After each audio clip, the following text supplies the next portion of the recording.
താൻ ആരാ? ആരാ? ഏറ്റവും കൂടുതൽ ഇറിറ്റേറ്റഡ് ആക്കുന്ന ക്വസ്റ്റ്യൻ ഏതാ? പല മോഡലിൽ ഒരു സാധനം നന്നായിട്ട് പറയാനൊക്കെ പറയട്ടെ. പടം കണ്ടിറങ്ങിയ ഒരാള് ഭയങ്കര എക്സൈറ്റഡ് ആയിട്ട് മച്ചാനെ എന്ന് പറഞ്ഞിട്ട് കെട്ടിപ്പിടിച്ചു. ഞാനൊരു ഹഗ് മാത്രമേ ഞാൻ പ്രതീക്ഷിച്ചിട്ടുള്ളൂ. പുള്ളി ഹഗ് ചെയ്തു, അതിന് ശേഷം ഒന്ന് ഞെക്കി ഒരൊറ്റ പൊക്ക് പോയി. ട്രീറ്റ്മെന്റിലായിരുന്നു. ഇപ്പൊ വിത്ത് ബെൽറ്റ് അറിയാൻ പരിപാടി കമ്മിറ്റിക്കാർ ചെറിയൊരു പുള്ളി കൊടുത്താൽ ഭയങ്കരമായിട്ട് ചേഞ്ച് ഫീൽ ചെയ്യുന്ന ആൾക്കാരുണ്ട്. പണ്ടൊക്കെ ഒരു പുള്ളി കൊടുത്ത ആള് തന്നെ മാറി. ഇത് മാറ്റിയാലാണ് ഞാനാണ്.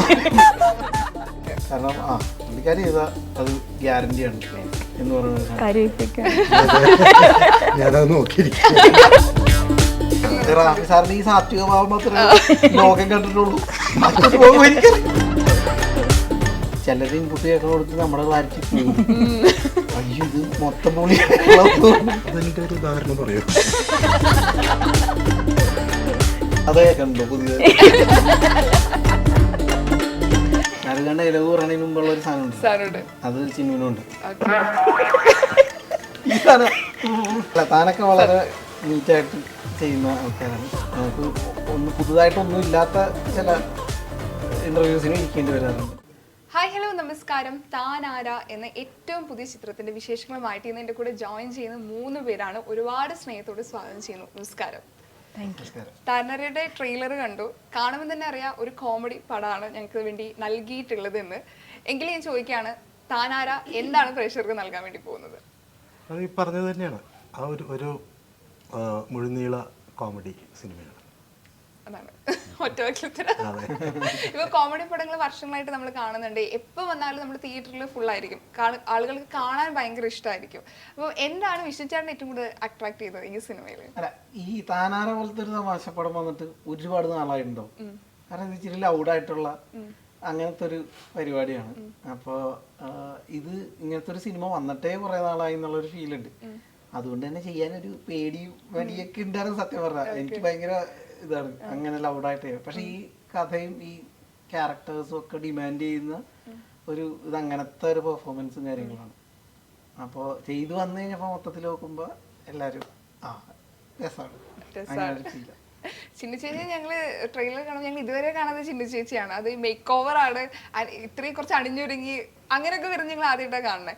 ഈ ഒരു ക്യാരക്ടർ എത്രത്തോളം എക്സൈറ്റഡ് ആയിരുന്നു ചെയ്യാൻ വേണ്ടിയിട്ട്? ഞാനിതിനു മുമ്പ് കോമഡി മാത്രമല്ല കോമഡിയായിട്ട് ബന്ധപ്പെട്ട ആ ഒരു സൈഡിലേക്ക് ഞാൻ പോയിട്ടില്ല. അപ്പം അങ്ങനെ ഫുൾ ഓൺ ഒരു കോമഡി ആയിട്ട് ഈ പറഞ്ഞ കുറച്ച് OTT ആയിട്ടുള്ള ഓവർ ദി ടോപ്പ് ആയിട്ടുള്ള ഭയങ്കര എന്താ പറയുക, നമ്മൾ വേറെ ഒന്നും അതിനകത്ത് ചർച്ചാ വിഷയമാകാതെ കോമഡിയിൽ നിന്ന് മാത്രം ഔട്ട്റൈറ്റ് ആകുന്ന ഒരു മൂവിയായിരുന്നു. അപ്പോൾ അങ്ങനെ എക്സ്പെരിമെൻറ്റ് ചെയ്യണം എന്ന് ഭയങ്കര ആഗ്രഹത്തോടു കൂടി അങ്ങനെ എത്തിപ്പെട്ടതാണ് താനാര.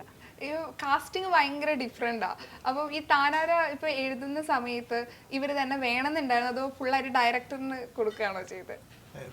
ഈ താനാര ഒരു റീമേക്ക് മൂവിയാണ്. അപ്പോൾ അതിൻ്റെ മലയാളം വെർഷനാണ് നമ്മൾ ചെയ്തത്. അപ്പോൾ അതിൽ ഇത് ആർട്ടിസ്റ്റുകളൊക്കെ കാരണം ഞങ്ങൾ വേറൊരു സിനിമയാണ് ചെയ്യാൻ പ്ലാൻ ചെയ്തത്. അപ്പോൾ ആ സിനിമ നടന്നില്ല. അപ്പോൾ ഇത് ഇങ്ങനെ റെഡി ആയിട്ട് ഇരിപ്പുണ്ടായിരുന്നു ഒരു റീമേക്ക് മൂവിയിൽ. അങ്ങനെ വന്നിട്ട് അങ്ങനെ പിന്നെ ഇവരെല്ലാവരും വന്ന് ഓരോരുത്തർ ഈ റോളിലാരെന്ന് ചോദിച്ച് വന്നു. അപ്പോൾ ഡയറക്ടറും പ്രൊഡ്യൂസറും കൂടിയാണ് അതിൽ ആർട്ടിസ്റ്റുകളെയൊക്കെ തീരുമാനിച്ചത്. ഓക്കെ. ഇപ്പോൾ കഴിഞ്ഞ വീക്കിൽ നിങ്ങൾ രണ്ടുപേരും 2 സിനിമകളുടെ ഭാഗമായിട്ട് പ്രൊമോഷൻ ഇരുന്നിരുന്നു. ഒരു ആക്ട്രസിനെ സംബന്ധിച്ച് കൊടുത്താൽ നമ്മുടെ സിനിമകൾ കണ്ടിന്യൂ റിലീസിന് ഒരുങ്ങാന്ന് പറയുന്നത് ഭയങ്കര സന്തോഷമുള്ള പരിപാടിയാണ്. അപ്പോൾ എങ്ങനെ ഇപ്പോൾ നമ്മുടെ ഇടയൻ ചന്തു ഇപ്പോൾ സക്സസ്ഫുള്ളി റണ്ണിങ് ആയിക്കൊണ്ടിരിക്കുക, വിശേഷം അതുപോലെ തന്നെയാണ്. ഞാനിവിടെ എല്ലാവരും പറയുന്നത് കേട്ടു, സിനിമ കണ്ട് ഇറങ്ങിയപ്പോൾ ഭയങ്കര ഒരു സന്തോഷത്തിലൊരു ആഹ്ലാദ പ്രകടനം ഉണ്ടായിരുന്നു, അതിൻ്റെ ഭാഗമായിട്ട് കുറച്ച് ദിവസം ഹോസ്പിറ്റലായിരുന്നു എന്നൊക്കെ. എന്തായിരുന്നു ആ സംഭവം? നടുവിന് ചെറുതായിട്ടൊന്ന് കെട്ടിപ്പിടിച്ച അല്ല, ഉളുക്ക് നേരത്തെ ഫൈറ്റ് ഷൂട്ട് ചെയ്യണതിന്റെ ഇടയിൽ സംഭവിച്ച ഒരു ചെറിയ ഉളുക്കുണ്ടായിരുന്നു. അപ്പൊ അത് പക്ഷെ മാറി ഇടയ്ക്ക് തിരുമ്മൊക്കെ ചെയ്തത് ഓക്കെ ആയതാണ്. പക്ഷെ പടം കണ്ടിറങ്ങിയ ഒരാള് ഭയങ്കര എക്സൈറ്റഡ് ആയിട്ട് മച്ചാനെ എന്ന് പറഞ്ഞിട്ട് കെട്ടിപ്പിടിച്ചു. ഞാനൊരു ഹഗ് മാത്രമേ ഞാൻ പ്രതീക്ഷിച്ചിട്ടുള്ളൂ. പുള്ളി ഹഗ് ചെയ്തു, അതിന് ശേഷം ഒന്ന് ഞെക്കി ഒരൊറ്റ പൊക്കും പൊക്കി. അപ്പൊ ഈ പഴയ ഉളുക്കാൻ നേരം ഒന്ന് ട്രിഗറായി. കുറെ നേരം കഴിഞ്ഞപ്പോൾ എനിക്ക് ഭയങ്കര പെയിനായി. എന്നിട്ട് പിന്നെ ഹോസ്പിറ്റലിൽ പോയി ട്രീറ്റ്മെന്റിലായിരുന്നു. ഇപ്പൊ വിത്ത് ബെൽറ്റ് അറിയാൻ ഇപ്പോഴേ നിങ്ങളൊരു സെലിബ്രിറ്റി ആകുമ്പോൾ നമ്മളൊരു സാധാരണക്കാരനെക്കാളും ആളുകൾ എപ്പോഴും എല്ലാ കാര്യങ്ങളും നിങ്ങൾ നോക്കിക്കാണും. പുറത്തേക്ക് ആൾക്കൂട്ടത്തിൽ പോകുമ്പോൾ ആളുകളുടെ ഈ ഇത്തരത്തിലുള്ള സ്നേഹ പ്രകടനങ്ങൾ കൂടും.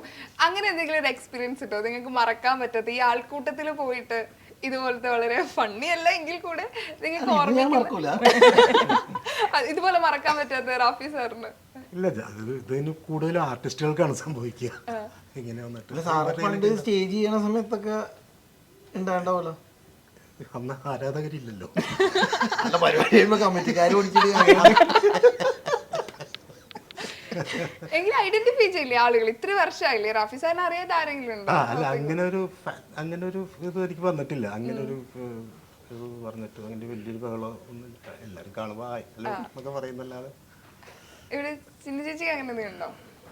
അങ്ങനെ ഞാൻ അങ്ങനെ കുറച്ചധികം ഈ ഇപ്പം വിശേഷമാണെങ്കിൽ ഒരുപാട് പേരെ മൂവ് ചെയ്തിട്ടുള്ള സിനിമയാണ്. ഒരുപാട് പേർക്ക് അവരുടെ സ്വന്തം അനുഭവം സ്ക്രീനിൽ കാണാൻ പറ്റുന്ന രീതിയിൽ. അപ്പോൾ അത് ഭയങ്കര ടച്ചിങ് ആയിട്ട്, അതായത് എസ്പെഷ്യലി പുതിയതായിട്ട് സിനിമ കാണാൻ വരുന്ന ഈ യാത്രയിലൂടെ കടന്നുപോയ കുറച്ച് ഫാമിലീസും ഒക്കെ. അപ്പോൾ നമ്മൾ തിയേറ്ററിലൊക്കെ പോകുമ്പോൾ അവരൊക്കെ നമ്മളെ പെട്ടെന്ന് കാണുമ്പോൾ അവർ കണ്ണൊക്കെ നിറഞ്ഞ് കരഞ്ഞിട്ടൊക്കെ ആയിരിക്കും ഇരിക്കുന്നത്.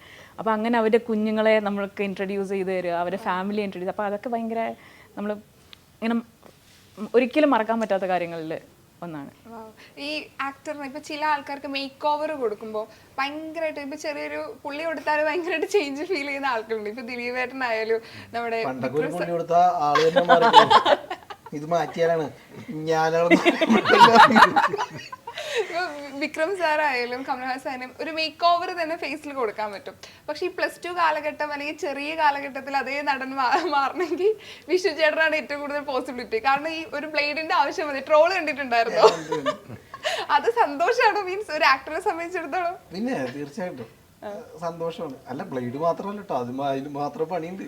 മേക്കപ്പ് മാന് നല്ല അധ്വാനമുണ്ട്. പിന്നെ ഞാൻ ഈ പറഞ്ഞ പോലെ ഡയറ്റും കാര്യങ്ങളൊക്കെ ഒരുപാട് നോക്കിയിട്ടാണ് ആ പടത്തിന് വേണ്ടിയിട്ട്. ആദ്യം അത് LKG സ്റ്റുഡന്റ് ആയിരുന്നു. അവിടെ സംസാരിച്ച്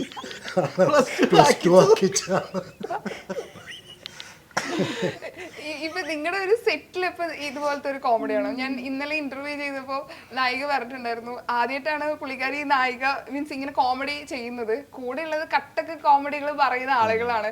മലയാളം ഈ ശരിക്കും അറിയെങ്കിൽ കൂടെ നിങ്ങളുടെ കൂടെ ചെയ്യുമ്പോൾ കുറെ കാര്യങ്ങൾ ഭയങ്കര എക്സ്പീരിയൻസ് ആയിരുന്നു സെറ്റിൽ എന്ന് പറഞ്ഞു. എങ്ങനെ ഉണ്ടായിരുന്നു സെറ്റ്?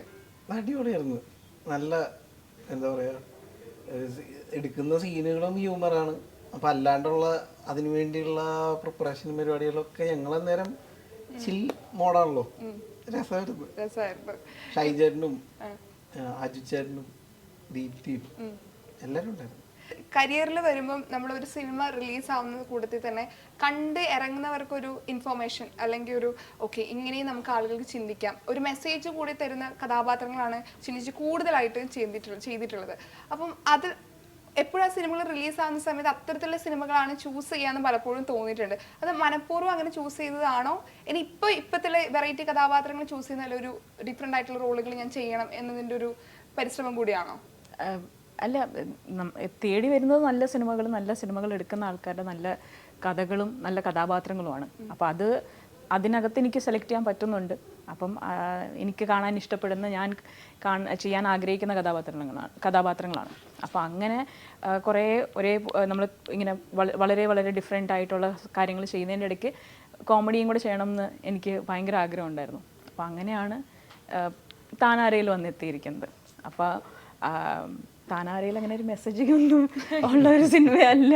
അപ്പോൾ ശരിക്കും താനാരയ്ക്കകത്ത് ഒരു പക്ഷേ കോമഡി ഇതിനു മുമ്പ് ഹാൻഡിൽ ചെയ്യാത്തത് ഞാനും ദീപ്തി മാത്രമേ ഉണ്ടായിരുന്നുള്ളൂ. ബാക്കി എല്ലാവരും കോമഡി ചുമ്മാ വെറുതെ നടന്നു പോയാൽ തന്നെ 5 കോമഡി പറഞ്ഞിട്ട് പോകുന്ന ആൾക്കാരാണ്. അപ്പോൾ അതുകൊണ്ട് നമ്മളെ ചാലഞ്ച് ചെയ്യിക്കുന്ന, നമുക്ക് ചെയ്യാൻ ആഗ്രഹമുള്ള കാര്യങ്ങൾ, കാണാൻ ആഗ്രഹമുള്ള സിനിമകളുടെ ഭാഗമാകണം എന്ന് ഞാൻ ആഗ്രഹിക്കുന്നു. ഈ തമാശ പോലെ വിശേഷ പോലത്തെ സിനിമകളെ വരുമ്പോൾ എങ്ങനെയാ ചേച്ചിക്ക് മാത്രം ഇത്തരത്തിലുള്ള സ്ക്രിപ്റ്റുകൾ തേടിയെത്തുന്നതെന്ന് നമുക്ക് കാണുന്ന പ്രേക്ഷകർക്ക് ഒരു എക്സൈറ്റ്മെന്റ് ഉണ്ടാവും. അത് എങ്ങനെയാ തമാശ ചെയ്തതിന് ശേഷം അത്തരത്തിലുള്ള സ്ക്രിപ്റ്റുകൾ എത്തിച്ചേരുന്നതാണോ? ആയിരിക്കാം. അത് ആക്ച്വലി എടുക്കുന്ന ആൾക്കാരുടെ അടുത്ത് ചോദിക്കേണ്ട. അവരെന്നെക്കുറിച്ച് ആലോചിച്ച് എൻ്റെ അടുത്തേക്ക് വരാമെന്ന്. പിന്നെ ഈ പല സിനിമകളും പല സ്ഥലങ്ങളിലൊക്കെ പോയിട്ടൊക്കെ ആയിരിക്കും ചിലപ്പോൾ എൻ്റെ അടുത്ത് എത്തുന്നത്. അത് എൻ്റെ അടുത്ത് തന്നെ ആദ്യമേ ചിന്നു മതി എന്ന് പറഞ്ഞ് വരുന്നതായിരിക്കില്ല. ചില സിനിമകൾ വേറെ പല സ്ഥലങ്ങളിലും പോയി പല കാരണങ്ങളാൽ വർക്കാവാതെ അങ്ങനെ എന്നെ ഓപ്ഷൻ ചെയ്യുന്നതാണ്. അപ്പോൾ എനിക്കത് എന്നെക്കുറിച്ച് ആലോചിച്ചല്ലോ എന്ന് പറയുന്നത് തന്നെ വലിയ കാര്യമാണ്. പക്ഷെ ചിന്നുവിന് ആ ക്യാരക്ടർ ചിന്നു ചെയ്താൽ അങ്ങനെ ഉണ്ടെന്ന് വെച്ചാൽ ഒരിക്കലും ഒരാൾക്ക് ഒരു ഒബ്ജക്ഷൻ വരില്ല. കാരണം പുള്ളിക്കാരി ചെയ്താൽ അത് ഗ്യാരണ്ടിയാണ് എന്ന് പറയുന്നത്. ഞാനത് നോക്കിയിരിക്കും. ഇപ്പൊ റാഫി സാർ, നമ്മുടെ കുട്ടിക്കാലത്തൊക്കെ റാഫി സാറിന്റെ സിനിമകൾ അത്രയും കോമഡിയുടെ വേർഷൻസ് ആയിരുന്നു നമുക്ക് സമ്മാനിച്ചിട്ടുണ്ട്. അതിപ്പോ എഴുത്തിലാണെങ്കിലും ഡയറക്ഷനിലാണെങ്കിലും കൂടെ നമ്മുടെ ചൈൽഡ്ഹുഡിലേക്ക് ഇപ്പോഴും ഓർപ്പിച്ചിരിക്കാൻ പറ്റുന്ന ഒരുപാട് നല്ല പടങ്ങളുണ്ട്. എപ്പോഴും എനിക്ക് തോന്നുന്ന ഒരു കാര്യമാണ്, എങ്ങനെ ഇത്രയും തമാശകൾ, ഇപ്പോൾ നമ്മൾ ഇത്രയും തമാശകൾ എങ്ങനെ ഒരാളുടെ ലൈഫിൽ സംഭവിക്കുക, ഇത്രയും കോമഡികൾ എങ്ങനെ റിപ്പീറ്റിൽ നമുക്ക് എഴുതാൻ പറ്റുക, അതിന്റെ ഒരു മാജിക് എന്താ? അത് ചിലപ്പോൾ നമ്മൾ മിമിക്രിന്ന് വന്നതാണല്ലോ. അപ്പോൾ അന്ന് സ്കിറ്റ് ഉണ്ടാക്കിയാണ് ഇത് എഴുതി തുടങ്ങിയത്. അപ്പോൾ ആ ഒരു പരിചയം കൊണ്ടായിരിക്കും പിന്നെ എഴുതുമ്പോൾ. ഇപ്പോൾ മിക്കവാറും കഥകൾ, ഇപ്പോൾ താനാരയുടെ ഇത് ഞാൻ പറഞ്ഞല്ലോ, റീമേക്ക് വേറൊരു ലാംഗ്വേജിൽ വന്ന സിനിമ അല്ലാതെ നമ്മളുടെ ഒറിജിനൽ സ്ക്രിപ്റ്റിൽ ഒരു കഥ ആലോചിക്കുമ്പോൾ കഥ എപ്പോഴും സീരിയസ് ആയിരിക്കും. ആ കഥയ്ക്കൊരു കൃത്യമായിട്ട് പറയുമ്പോൾ അതിനൊരു സീരിയസ്നെസ് ഉണ്ടാവും. അതിൽ തമാശകൾ ചേർക്കുകയാണ് ചെയ്യുന്നത്. അപ്പോൾ അത് എനിക്ക് തോന്നുന്നു അത് പണ്ട് മുതലേ ഫാമിലിയിൽ തന്നെ എല്ലാവരും അങ്ങോട്ടും ഇങ്ങോട്ടും കമൻറ്റ് പറയും, എന്തെങ്കിലുമൊക്കെ തമാശ പറയും, ചിരിക്കുകയൊക്കെ ചെയ്യുന്ന ആളുകളാണ്. അപ്പം അങ്ങനെ വളർന്നു വന്നതും അങ്ങനെ ഒരു സാഹചര്യത്തിലാണ്. പിന്നീട് വന്നെത്തിപ്പെട്ടതും മിമിക്സ് പരേഡിലും ഇവിടെയൊക്കെയാണ്. പിന്നെ വർക്ക് ചെയ്തത് സിദ്ദീഖ് ലാലിൻ്റെ കൂടെയാണ്. അപ്പം അങ്ങനെ ആയി വന്നത്. ഇതുപോലത്തെ ഒരു അന്ധകാലത്തെ ട്രോൾ രാജാക്കന്മാരാണ് ഇവര്, കുടുംബത്തിൽ തന്നെ അല്ലേ, കൂട്ടുകുടുംബമാണ് ഇവരുടെ. അപ്പൊ റാഫി സാറും അനിയൻ ഷാഫി സാറും ഒക്കെ നല്ല ബോക്സുകളാണ് ഇപ്പൊ അടങ്ങിയിരിക്കുന്നു. പക്ഷെ എനിക്ക് തോന്നുന്നു ക്യാമറക്ക് പുറത്ത് ഭയങ്കരമായിട്ടില്ല, ക്യാമറ ഓൺ ചെയ്യുമ്പോ കുറച്ച് പിടുത്തുണ്ടോ തമാശ. നമ്മൾ ഇത്രയും തമാശകളൊക്കെ എഴുതുന്ന ആൾക്കാരൊക്കെ ഒരുപാട് തമാശകളൊക്കെ പറയുന്നു. റാഫി സാറിന്റെ ഈ സാത്വിക ഭാവം മാത്രമേ ലോകം കണ്ടിട്ടുള്ളൂ, മറ്റൊരു ഭാവം എനിക്കറിയാം. ഇപ്പൊ ഒരു പ്രൊഡ്യൂസറായി, ഡയറക്ടറാണ്, റൈറ്ററാണ്, ആക്ടറാണ്. ഇപ്പൊ നമ്മള് ഇപ്പൊ ഒരു ഡയറക്ടറായി നിൽക്കുന്ന സമയത്ത് നമുക്കൊരു ശീലങ്ങൾ ഉണ്ടാവുമല്ലോ. സമയത്തിന് തുടങ്ങണം, അല്ലെങ്കിൽ ലേറ്റ് ആവരുത്, ലൈറ്റ് പോകുന്നതിന് ഷൂട്ട് ചെയ്ത് കഴിയണം, എല്ലാവരും ടൈമിന് എത്തണം എന്നൊക്കെ ഒരു നമുക്കൊരു കൃത്യമായിട്ടൊരു ചിട്ടയുണ്ടാവും. പക്ഷെ നടനായിട്ട് വരുമ്പോൾ ഇതേ ചിട്ട നമുക്ക് ഉള്ളിലുണ്ടാവും, പക്ഷെ നമ്മൾ പുറത്ത് കാണിക്കാതെ ഒരു പിടിച്ചു വെക്കും. അതെങ്ങനെയാ നിങ്ങളത് പുറത്ത് കാണിക്കുക അഭിനയിക്കുന്ന കൂട്ടത്തില്? ഈ ഒരു ടൈമിങ് ഭയങ്കര ഇമ്പോർട്ടന്റ്. അല്ല, ഞാൻ പ്രൊഡ്യൂസറൊക്കെ ആയത് ഇപ്പോഴാണ്, ഇടിയാണ് പ്രൊഡ്യൂസറായത്. എനിക്ക് നടനായിരിക്കുമ്പോ തന്നെ ഈ പറഞ്ഞ സാധനം ഉള്ളതാ. എന്നോട് പല സിനിമയുടെ ആൾക്കാർ ഇങ്ങോട്ട് പറഞ്ഞിട്ടുണ്ട്, തനിക്കെന്തിനാ ഇത്ര ടെൻഷൻ, ഞാൻ ഇത് എടുക്കട്ടെ പോട്ടെ എനിക്കാണ് ടെൻഷൻ എപ്പോഴും. അപ്പൊ താരം നീ ടെൻഷൻ അടിക്കുന്നത് ചോദിക്കും. അപ്പൊ അതാണ് അതിന്റെ ഉത്തരം. അത് കയറി വരും, എന്തായാലും കയറി വരും. ഇപ്പൊ ഒരു ഡയറക്ടർ ആണെങ്കിൽ കൂടെ നമ്മൾ ഒരു സിനിമയിൽ അഭിനയിക്കുന്ന സമയത്ത് ഒരു ആക്ടർ ഇപ്പം 2 തരത്തിലുണ്ട്. ചിലപ്പോൾ നമ്മുടെ കയ്യിൽ നിന്ന് തന്നെ നമുക്ക് കിട്ടുന്ന ഒരു സ്ക്രിപ്റ്റ് വായിക്കുമ്പോൾ ആ രീതിയിൽ പെർഫോം ചെയ്യുന്ന ആളുകളുണ്ട്. രണ്ടാമത്തെ ഡയറക്ടർ എന്താണോ പറയുന്ന ആ രീതിയിൽ പെർഫോം ചെയ്യുന്നവരുണ്ട്. നിങ്ങൾ ഏത് തരത്തിലുള്ള ഒരു ഡയറക്ടറാ, മീൻസ് ആക്ടറാ? അല്ല, അത് ഈ പറഞ്ഞ പോലെ ഒരു കഥയും കഥാപാത്രമൊക്കെ നമ്മൾ കേൾക്കുമ്പോൾ തുടങ്ങി നമ്മുടെ മനസ്സിൽ അതിനൊരു രൂപവും ഭാവവും ഒക്കെ ഉണ്ടാവുമല്ലോ. അപ്പോഴായിരിക്കും നമുക്കൊരു ഇതിങ്ങനെയൊക്കെ ആയിരിക്കും ഇതിൻ്റെ ഒരു പ്ലേ എന്നുള്ളത് നമ്മുടെ മനസ്സിലുണ്ടാവും. ഹൗ ടു പ്ലേ എന്നുള്ളത് നമ്മുടെ മനസ്സിലൊരു ക്ലാരിറ്റി. എനിക്കങ്ങനെയാണ്. ചിന്നുവിന് വേറൊരു മറുപടി. പിന്നെ ഇത് അതിന് കിട്ടുന്ന ഫീഡ് ഉണ്ടല്ലോ, ഇപ്പോൾ റൈറ്ററുടെ ഭാഗത്തു നിന്നാണെങ്കിലും ഡയറക്ടറുടെ ഭാഗത്തു നിന്നാണെങ്കിലും അവർ അതിനെ കുറച്ചും കൂടി ഇൻപുട്ടുകൾ തരുന്നതോറും ഈ ക്ലാരിറ്റി നമുക്ക് കൂടി വരും. ചിലരുടെ ഇൻപുട്ട് കേൾക്കണോടത്ത് നമ്മുടെ ക്ലാരിറ്റി പോകും. അയ്യോ ഇത് മൊത്തം പൊളി അങ്ങനെ. അതിന്റെ ഒരു ഉദാഹരണം പറയൂ.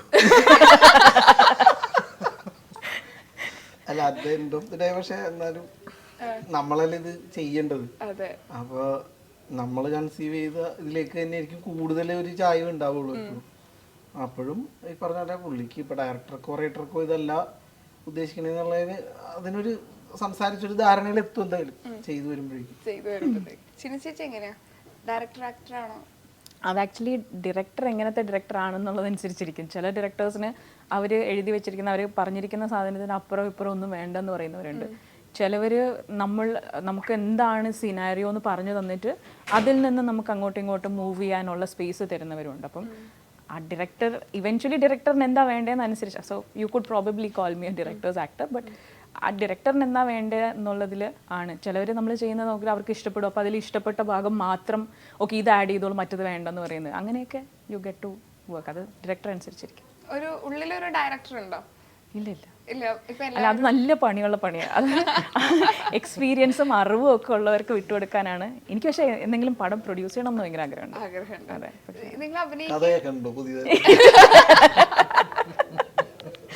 നിങ്ങൾ അഭിനയിക്കുകയും ഡയറക്റ്റുകയും പ്രൊഡ്യൂസ് ഒക്കെ ചെയ്തിട്ടുണ്ടല്ലോ. ഏറ്റവും കൂടുതൽ കംഫർട്ടബിൾ ആയിട്ടുള്ള ഒരു പൊസിഷൻ ഏതാന്ന് ചോദിക്കുകയാണെങ്കിൽ സാറിനോടാണ് ചോദ്യം. രണ്ടുപേരും പറയണോ? സാറിന്റെ ഉത്തരവ് കൂടി ഞാൻ പറയാം. അഭിനയിക്കുക. ശരിയാണോ? ആ കുറച്ച് ടെൻഷൻ കുറവാണ്. പക്ഷേ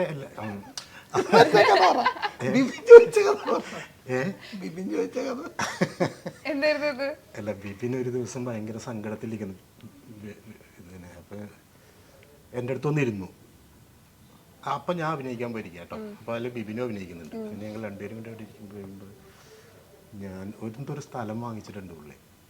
അപ്പോൾ അതിൻ്റെ പൈസ ഞാൻ കൊടുക്കാം. അതിൻ്റെ ഡേറ്റ് എത്തുന്നതിന് മുമ്പ് അവർ പൈസ ഇങ്ങനെ ചോദിച്ചുകൊണ്ടിരിക്കും. അപ്പം ഈ പൈസ കൊടുക്കുന്നതിലാണ് പുള്ളിക്ക് ബുദ്ധിമുട്ട്. അപ്പം ഞാൻ പറഞ്ഞു, താൻ എന്തിനാണ് ഇത്ര വിഷമിക്കണത്? കുറേ ഒരു A4 സൈസ് പേപ്പറിൽ എന്തൊക്കെയോ എഴുതി കൊടുക്കുമ്പോൾ കിട്ടുന്ന പൈസയില്ലേ? അവരൊരു സ്ഥലം തന്നിട്ടല്ലോ ചോദിക്കുന്നത്, അങ്ങോട്ട് കൊടുത്തൂടെ? അതായത് ഒന്ന് റിലാക്സ് ആവാൻ വേണ്ടി വന്ന അവസ്ഥയായി. ഇപ്പൊ നമ്മുടെ ഇതുപോലെ എന്തെങ്കിലും ഒരു വിഷമഘട്ടത്തില് ചോദിക്കാൻ വേണ്ടി പോവാറുണ്ടോ? എന്തെങ്കിലും മാർഗനിർദ്ദേശം? ഓ തീർച്ചയായിട്ടും. അല്ല, അതിന് സാറായിട്ടാണെങ്കിലും ഷാഫി സാറൊക്കെ ആയിട്ടാണെങ്കിലും അങ്ങനത്തെ ഒരു ആത്മബന്ധങ്ങൾ ഇത് ഞാൻ ശരിക്കും സമാധാനിപ്പിക്കാൻ പറഞ്ഞാണ്. പക്ഷെ സീരിയസ് ആയി പോയി. ഇത്രയും കാശെന്ന് പറഞ്ഞിട്ട് ഇത്രയും ഇങ്ങനെ സങ്കടപ്പെടേണ്ട കാര്യമുണ്ടോ? സമാധാനിപ്പിച്ച സാറുമായിട്ട് ഇനിയും ഉണ്ടാക്കാമല്ലോ എന്നാണ് സാർ ഉദ്ദേശിച്ചത്. പക്ഷെ എടുത്ത രീതി ഇപ്പൊ ഒരു സ്ക്രിപ്റ്റ് നിങ്ങൾ അത്രയും വരുന്ന നിങ്ങളുടെ കയ്യിലെത്തുന്ന സ്ക്രിപ്റ്റുകൾ നിങ്ങൾ അത്രയും ചൂസ് ചെയ്ത് ഒരു കഥ തിരഞ്ഞെടുക്കുകയാണല്ലോ. ചിലപ്പോൾ അത് തിയേറ്ററിൽ വരുമ്പോൾ ആളുകൾക്ക് ഇഷ്ടാവില്ല, ഫ്ലോപ്പ് ആവാനുള്ള ചാൻസസ് ഉണ്ട്. ചിലപ്പോൾ അത് നമ്മൾ വിചാരിക്കുന്ന അപ്പുറം ഹിറ്റ് ആവാൻ ചാൻസ് ഉണ്ട്. ഈ ജയവും പരാജയവും നിങ്ങൾ എങ്ങനെയാ കാണുന്നത്?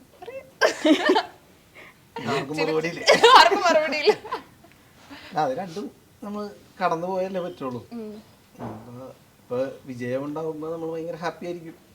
പരാജയം ഉണ്ടാവുമ്പോ നമുക്ക് ഇച്ചിരി വിഷമം വരും. എന്നാലും അതിൽ നിന്ന് എന്തെങ്കിലും നമ്മൾ പഠിക്കും. പറ്റിയ സെയിം പരാജയം എന്തായാലും പിന്നീട് പറ്റില്ല, പറ്റരുത്. അതിൽ നിന്ന് പഠിച്ച പാഠം ഉൾക്കൊണ്ടുകൊണ്ട് അടുത്ത പരിപാടി എന്തായാലും മുമ്പോട്ട് തന്നെ. ഒരു ഐഡിയ കിട്ടി. ചിരിക്കാനും വയ്യ. ഇനി ഇത് വെച്ച് അങ്ങോട്ട് മുമ്പോട്ട് പോവാലോ. നമുക്കൊരു സെൽഫ് മോട്ടിവേഷൻ ഉണ്ടാവില്ലേ? നമ്മൾക്ക് ആരൊക്കെ എന്തെങ്കിലും പറഞ്ഞാലും നമ്മുടെ ഉള്ളിലൊരു മോട്ടിവേഷൻ ഉണ്ടാവല്ലോ. അതെന്തായിരിക്കും? 10% മാത്രം സക്സസ് റേറ്റ് ഉള്ള ഒരു ഫീൽഡിലാണ് നമ്മൾ വർക്ക് ചെയ്യുന്നത്. അപ്പോൾ അതെന്തായാലും ഫേസ് ചെയ്യേണ്ടി വരും പലപ്പോഴും. അപ്പോൾ ആകെ നമ്മളൊക്കെ വിശ്വസിക്കുന്ന ഒരു കാര്യം എന്താണെന്ന് വെച്ചാൽ, വിജയത്തിൽ അഹങ്കരിക്കാതിരിക്കുക, പരാജയത്തിൽ തകരാതിരിക്കുക എന്ന് പറഞ്ഞതാണ് ആകെ നമുക്ക് ചെയ്യാൻ പറ്റുന്ന ഒരു കാര്യം. അത് വലിയൊരു കാര്യമാണ് പറഞ്ഞത്. ചിന്ന ചേച്ചി എങ്ങനെയാ? ഞാൻ കുറച്ച് പടങ്ങളെ ആയിട്ടുള്ളൂ, അപ്പോൾ എനിക്ക് അത്ര പരാജയം ഉണ്ടായിട്ടില്ല. അത് അല്ല, ഐ ജസ്റ്റ് തിങ്ക് നമ്മൾ വിജയവും പരാജയവും അളക്കുന്നത് പല രീതിയിൽ. നമ്മളിപ്പോൾ കമേഴ്ഷ്യലി ആയിരിക്കാം ചിലപ്പം വിജയ പരാജയം പറയുന്നത്, പക്ഷേ ക്രിട്ടിക്കലി അതിന് വിജയ പരാജയങ്ങളുണ്ടാവാം. നമ്മൾ അത് പല രീതിയിലായിരിക്കും. അത് എക്സ്പീരിയൻസിലൂടെ ആയിരിക്കാം, അല്ലെങ്കിൽ ഒരു ലെസണിലൂടെ ആയിരിക്കും. അപ്പം ഞാൻ മാക്സിമം ഓരോന്നും എനിക്കൊരു ഇതിൽ നിന്ന് ഞാൻ എന്തോ പഠിച്ചു എന്നാണ് ഞാൻ യൂഷ്വലി നോക്കാറ്. പിന്നെ പല സിനിമകളും ഒരുപാട് ആൾക്കാരുടെ സ്നേഹം തരുന്നുള്ളതുകൊണ്ട് അതൊരു വിജയമായിട്ടാണ് എനിക്ക്. പിന്നെ കമേഴ്ഷ്യലി അത്യാവശ്യം കുഴപ്പമില്ലാതെ സക്സസ്ഫുൾ ആയിട്ടുള്ള മൂവീസിൻ്റെ ഭാഗമായിട്ടുണ്ട്. പരാജയം എന്ന് പറയുന്നത് കമേഴ്ഷ്യലി മാത്രം നമ്മൾ പറയുന്ന ഒരു വേർഡല്ലേ, അതിന് ഒരുപാട് വേറെ കുറേ മാനദണ്ഡങ്ങളുണ്ടല്ലോ. ഒരു ഉത്തരത്തിൽ പോലും എത്ര മെസ്സേജുകൾ 5 മെസ്സേജ് സിനിമയ്ക്ക് മാത്രമല്ല, മെസ്സേജ് തരുന്ന സിനിമകൾ മാത്രമല്ല. അതുകൊണ്ടാണ് ചേച്ചിയുടെ ഇന്റർവ്യൂസ് കാണാൻ ഞങ്ങൾക്ക് ഇഷ്ടം. ഈ സിനിമയുടെ പേര് വായിക്കുന്നത് താൻ ആരാ, അങ്ങനെയാണ് മോഡുലേഷനിൽ ഫസ്റ്റ് വായിച്ചത്. ഇത് ഏത് മോഡുലേഷനിലും പറയാൻ പറ്റുന്ന ഒരു വേർഡാണല്ലോ. അപ്പൊ പല രീതിയിലായിരിക്കും പലരും പറയുന്നുണ്ടാവാ. ഇപ്പൊ ഞാൻ നിങ്ങൾക്ക് ഒരു ടാസ്ക് തരാണ്, നമ്മുടെ സിനിമയുടെ പേര് പ്രൊമോട്ട് ചെയ്യാൻ വേണ്ടിയിട്ട് ഈ താനാര എന്ന വേർഡ് മാക്സിമം എത്രയൊക്കെ വേരിയേഷനിലും മോഡുലേഷനിലും പറയാൻ പറ്റുമെന്ന്? അത് ഓൾറെഡി MS തൃപ്പൂണിത്തുറ യോദ്ധയിൽ പറഞ്ഞു വെച്ചു. താനാരാ തുമ്പോലോ അറിയാത്തൊരു 5 മോഡുലേഷനിൽ ഓരോരുത്തരായിട്ട് പറഞ്ഞാൽ ഡിഫറെന്റ് മോഡുലേഷനിൽ. റാഫി സാർ റെഡി ആയിട്ടിരിക്കുക. ഞാൻ മാർക്കട. ഓക്കെ, നിങ്ങൾ രണ്ടുപേരും. എന്റെ ഒന്ന്, താനാരാ, 2, താനാരാ, 3, താനാരാ, 4, ഒന്നും കൂടെ, 5. ലാസ്റ്റ് മാർക്ക് പറയട്ടോ. ചിനി ചേച്ചി കോമഡിന്റെ ജോണർ അല്ല, എന്നാലും പക്ഷെ എന്തെങ്കിലും ഒരു മെസ്സേജ് കിട്ടിയാൽ ഈ സിനിമയിൽ പല പ്രാവശ്യം ഉണ്ടാക്കിയിട്ടുണ്ട് ആ ശബ്ദം. ചായ കുടിക്കുന്ന സൗണ്ടോ? അതല്ല, മുദ്ര ശ്രദ്ധിക്കൂ. ഹേ, ഷാറുഖാന്റെ ഡയലോഗ് പറയുന്നതിന് മുമ്പുള്ള ഒരു സാധനം ഉണ്ട്, അത് ചിന്നുവിനുണ്ട്. ഓക്കെ, ഈ സാധനം അതാ നമ്മുടെ പടത്തില് കുറച്ച് അവിടെ ഇവിടെയൊക്കെ ഉണ്ട്. മോഡുലേഷൻ താനാരാ, ഓക്കെ, താനാരാ, 2, താനാരാ, 3. ഇനി എന്ത് പാവം. താനാരാ, പാട്ടിന്റെ ചൂടങ്ങൾ പിടിക്കും. അത് ഒന്നും കൂടെ, താനാരാ. അപ്പൊ സർ മാർക്ക് ഇട്ടോ. Tie tie. അതാണ് safe zone. ഇപ്പൊ ഒരുപാട് സിനിമകൾ പ്രൊമോഷൻസ് വരാറുണ്ട്. നിങ്ങൾ ഓരോ സിനിമകൾ റിലീസ് ആകുമ്പോൾ ഇന്റർവ്യൂവിൽ ഇരിക്കാറുണ്ട്. പലപ്പോഴും നിങ്ങൾക്ക് ഇന്റർവ്യൂ എന്ന് പറഞ്ഞ പരിപാടി നിങ്ങൾക്ക് ഇഷ്ടമാണോ അതോ നിങ്ങൾക്ക് ഭയങ്കര ബോറടി ആണോ? ഏറ്റവും കൂടുതൽ ഇറിറ്റേറ്റഡ് ആക്കുന്ന ക്വസ്റ്റ്യൻ ഏതാ? പല മോഡിൽ ഒരു സാധനം നന്നായിട്ട് പറയാനൊക്കെ പറയില്ലേ, ചോദിക്കണ്ടേ? നിങ്ങൾ എങ്ങനെയാ പ്രൊമോഷനെ കാണുന്നത്? അങ്ങനെ അത് ഒരു ഈ നമ്മുടെ ഈ സമയത്തിന്റെ ആവശ്യം എന്നുള്ള നിലക്ക് കൂടിയാണ് കാണുന്നത്. എല്ലായ്പ്പോഴും നമ്മൾ വളരെ സന്തോഷത്തോടുകൂടി അല്ല എന്നുള്ളത് ഒരു സത്യാവസ്ഥയാണ്. അല്ല, താനൊക്കെ വളരെ നീറ്റായിട്ട് ചെയ്യുന്ന ആൾക്കാരാണ്. നമുക്ക് പുതുതായിട്ടൊന്നും ഇല്ലാത്ത ചില ഇന്റർവ്യൂസിനും ഇരിക്കേണ്ടി വരാറുണ്ട്. അത് കുഴപ്പമാണെന്നല്ല, നമ്മളുടെ ഫോക്കസ് എന്ന് പറഞ്ഞാൽ ഈ സിനിമയെ കുറിച്ച് കൂടുതൽ ആളുകളിലേക്ക് എത്തുക എന്നുള്ളത് കൊണ്ട് മാത്രമാണ് പലരും ഇരിക്കുന്നത്. അല്ലാണ്ട് നമുക്കും ഇഷ്ടമാണ് ഇന്റർവ്യൂവിന് ഇരിക്കാനും, എന്തെങ്കിലും പുതിയൊരു കാര്യം സംഭവിക്കും അവിടെ, അല്ലെങ്കിൽ നമ്മുടെ സിനിമയ്ക്ക് നമ്മൾ അതുവരെ കാണാത്തൊരു എന്താ പറയാ പുതിയ എന്തെങ്കിലും ഒരു കാര്യം സംഭവിക്കും ചിലപ്പോൾ ഇന്റർവ്യൂസിലൂടെ. അത് ഒരു പോസിറ്റീവായിട്ടുള്ള കാര്യമാണ്. പിന്നെ ചിലർ ഇതൊന്നുമല്ല, ഒട്ടും പ്രിപ്പയർഡ് അല്ലാണ്ട് വെറുതെ വന്നിട്ട് അവിടെ ഉണ്ടായ 3 രസകരമായ അനുഭവങ്ങൾ ലൊക്കേഷനിലൊന്ന് പറയാം എന്ന്, അത് തോന്നാറുണ്ട്. എനിക്ക് പണ്ട് ആദ്യം ഞാൻ ഇന്റർവ്യൂ ചെയ്യുമ്പോൾ എനിക്ക് ഒന്ന് ഡയറക്റ്റ് ചെയ്ത സിനിമയിലാണ് ഞാൻ ഇന്റർവ്യൂ ചെയ്യാൻ. ആ സമയത്ത് ഇത് പറയുകയും ചെയ്തായിരുന്നു. 2 പേരും പ്രിപ്പയർ ചെയ്ത് വരാത്ത ആൾക്കാർ ഞങ്ങൾക്ക് ഇഷ്ടമല്ല. അത് ഇന്റർവ്യൂ ഇടയ്ക്ക് പറഞ്ഞിട്ടുണ്ടായിരുന്നു. ചിന്നി ചേച്ചി എങ്ങനെയാ പ്രൊമോഷൻസ്? എനിക്ക് പ്രത്യേകിച്ച് ഇഷ്ടമില്ലാത്ത പരിപാടിയാണ് ഇൻ്റർവ്യൂസും കാര്യങ്ങളും. അത് ഈ പറഞ്ഞ ഈ ചോദ്യങ്ങളൊക്കെ ഒന്നുകിൽ ഭയങ്കര റെപ്പറ്റേറ്റീവ് ആയിട്ടുള്ള ചോദ്യമായിരിക്കും, അല്ലെങ്കിൽ ആൽഗോറിതത്തിന് വേണ്ടിയിട്ടുള്ള ചോദ്യങ്ങളായിരിക്കും. ചില സമയങ്ങളിൽ ഇതിവിടെ ചോദിക്കുന്നതിൻ്റെ പ്രസക്തി എന്താണെന്നൊക്കെ ആലോചിക്കുന്ന ചോദ്യങ്ങൾ. പക്ഷേ നമ്മളിപ്പോൾ ഒരു പ്രോഡക്റ്റ് ഉണ്ടാക്കി വെച്ച് മാർക്കറ്റിൽ കൊണ്ടുവച്ച് കഴിഞ്ഞാൽ അത് മാർക്കറ്റ് ചെയ്ത് ആൾക്കാരെ അറിയിച്ചാലേ ആൾക്കാർക്ക് ഇങ്ങനെ ഒരു സംഭവം ഉണ്ടെന്ന് അറിയുള്ളൂ. അപ്പോൾ അതുകൊണ്ട് നമ്മുടെ when you decide to act in a movie, മാർക്കറ്റിങ്ങും അതിൻ്റെ ഭാഗമാണ്. അതുകൊണ്ട് അത് നിങ്ങൾ ഒരു കാര്യം ചെയ്യാൻ you have taken your money, you have promised people your time. So professionally you are bound to show up for that, professionally and morally. നമ്മൾ ആ കാര്യം പൂർണ്ണമാക്കണമെങ്കിൽ നമ്മൾ അതിൻ്റെ മാർക്കറ്റിങ്ങിൽ വന്ന് അതിനോട് പൂർണ്ണമായി സഹകരിച്ച് അതിൻ്റെ സമയത്ത് അത് ചെയ്താൽ മാത്രമേ നമ്മുടെ വർക്ക് കംപ്ലീറ്റ് ആവുള്ളൂ. സോ അതിൽ ഈ പറയുന്ന ഹെൽപ്ഫുൾ ആകുന്നത് നല്ല ചോദ്യങ്ങളും റെലവെൻ്റ് ആയിട്ടുള്ള ക്വസ്റ്റ്യൻസുമായിട്ട് അല്ലെങ്കിൽ കോണ്ടൻറ്റും ആയിട്ട് വരുമ്പോഴാണ്. ബാക്കി അൽഗോറിതം ഡ്രിവൻ ആയിട്ട് വരുമ്പോൾ അത് ആർക്കും ഗുണമില്ലാത്തൊരു കാര്യമായി മാറിപ്പോവും. അതിലൊരു മെസ്സേജ് കിട്ടിയിട്ടുണ്ട്. രാവിലെ ചെറുതായിട്ട് വരുന്നുണ്ട്. സത്യം പറഞ്ഞ ഇന്റർവ്യൂ നിങ്ങൾ ഈ പറഞ്ഞ നിങ്ങളുടെ സിനിമ നിങ്ങൾ പ്രൊമോട്ട് ചെയ്യുമ്പോൾ അതിൽ നിങ്ങൾ വരാന്ന് പറയുന്നത് തന്നെ വലിയ കാര്യമാണ്. പലപ്പോഴും പല ആക്ട്രസ് വരാതിരിക്കുമ്പോഴും നിങ്ങൾ വരുന്നത് തന്നെ എപ്പോഴും കാണുന്ന മുഖങ്ങളാണ്. പടം നല്ലാണെങ്കിൽ ആളുകൾ കയറിക്കോളും എന്നൊക്കെ പറയുന്നത് ശുദ്ധ മണ്ടത്തരമാണ്. കാരണം ഇപ്പോഴത്തെ കാലഘട്ടം ഇത് ആവശ്യപ്പെടുന്നുണ്ട്. നമ്മൾ നോക്കുമ്പോൾ ഈ ഗജിനി എന്ന് പറഞ്ഞ പടം ഹിന്ദിയിൽ ഇറങ്ങുമ്പോൾ അമീർ ഖാനെ പോലത്തെ ഒരു ആക്ടർ പുള്ളി മുട്ടയടിച്ച് ആ ഗെറ്റപ്പുമായിട്ട് സകലയിടത്തും ഇറങ്ങി നടന്ന് അത് കണ്ടിട്ട് നാട്ടുകാരൊക്കെ മുട്ടയടിച്ച് അതേപോലെ ഗജനിയെ പോലെ തലയോ അത് മാർക്കറ്റിങ്ങിന്റെ ഭാഗമായിട്ട് അവരത്രയും ചെയ്യാണ്. അപ്പൊ പിന്നെ നമുക്ക് ഇവിടെ വന്നിട്ട് ചാനലില് ഇന്റർവ്യൂസിന് വേണ്ടിയിട്ട് നമ്മുടെ സിനിമയെ കുറിച്ച് സംസാരിക്കാൻ നമ്മൾ ബാധ്യസ്ഥരാണ്. തീർച്ചയായിട്ടും നിങ്ങൾ വരുന്നത് വലിയ കാര്യം, ഒരു ക്ലബ് നിങ്ങൾ വരുന്നതും വലിയ കാര്യമാണ്. നിങ്ങൾക്ക് ജസ്റ്റ് ഒരു അല്ലേ ഈ പടം പ്രൊമോട്ട് ചെയ്തുകൊണ്ട് നിങ്ങൾക്ക് പ്രത്യേകിച്ച് അങ്ങനെ കാര്യമൊന്നുമില്ല, എന്നാലും നിങ്ങളും വരുന്നത് താങ്ക് യു. സന്തോഷം. ക്ലാപ്പ് അങ്ങോട്ടും ഇങ്ങോട്ടും. അപ്പോൾ നമ്മുടെ താനാര എന്ന സിനിമ തിയേറ്ററിൽ എത്താൻ വേണ്ടി പോവാണ്. എനിക്കറിയാം നിങ്ങൾക്ക് എല്ലാം പ്രതീക്ഷയുള്ള ഒരു പടമാണ്. 2024 നോക്കുകയാണെങ്കിൽ ഇറങ്ങിയ പടങ്ങളൊക്കെ ഒന്നിനൊന്നും മികച്ചതാണ്. ഞങ്ങളും ഭയങ്കര എക്സൈറ്റഡ് ആണ് ഈ സിനിമ തിയേറ്ററിൽ പോയിട്ട് കാണാൻ വേണ്ടിയിട്ട്. അപ്പോൾ ഫസ്റ്റ് ഷോയിൽ തന്നെ ഞാൻ ഉണ്ടാവുന്ന ഉറപ്പാണ്. അപ്പോൾ ഞങ്ങൾ എല്ലാവരും ഈ സിനിമയുടെ പ്രൊമോഷൻ കാണുന്ന എല്ലാവരും തിയേറ്ററിൽ എന്തായാലും വരട്ടെ, ആളുകൾ നിറഞ്ഞ് നമുക്ക് ടിക്കറ്റ് കിട്ടാത്ത അവസ്ഥയൊക്കെ ആവട്ടെ എന്ന് വിഷ് ചെയ്യാണ്. അപ്പോൾ പ്രേക്ഷകരോട് എന്താ പറയാനല്ല ലാസ്റ്റായിട്ട് ഒരു വിഷ്? ഞാൻ പറഞ്ഞു എല്ലാവരും വന്ന് ഈ സിനിമ തിയേറ്ററിൽ അപ്പൊ മറ്റേ വലിയ എക്സ്പെക്ടേഷനിലൊന്നും ആരും വരരുത്. ഇത് തമാശക്ക് തന്നെ പല തലങ്ങളുണ്ടല്ലോ. ഈ അങ്ങനത്തെ തമാശയാണെങ്കിൽ മാത്രമേ ഞാൻ ചിരിക്കുള്ളൂ. ഇത് വേറൊരു ടൈപ്പ് തമാശ അങ്ങനെ ഒന്നും കാണേണ്ടത്. താനാരാന്ന് പറഞ്ഞ ടൈറ്റിൽ കേൾക്കുമ്പോൾ തന്നെ ആ സിനിമയെ കുറിച്ചൊരു പിക്ചർ നമ്മുടെ മനസ്സിലുണ്ടല്ലോ. ഇങ്ങനത്തെ ഒരു ടൈറ്റിൽ ഇടണമെങ്കിൽ ഈ സിനിമയ്ക്ക് ഒരു ഹ്യൂമർ ബാക്ക്ഗ്രൗണ്ട് ഉണ്ട്. എന്താണെങ്കിലും തമാശ ഒന്ന് കാണാൻ വേണ്ടി വാ, ഉറപ്പായിട്ട് നിങ്ങൾക്ക് എവിടെയെങ്കിലും ഒക്കെ നിങ്ങൾ ചിരിച്ചിരിക്കും. Okay, but thank you so much. Thank you.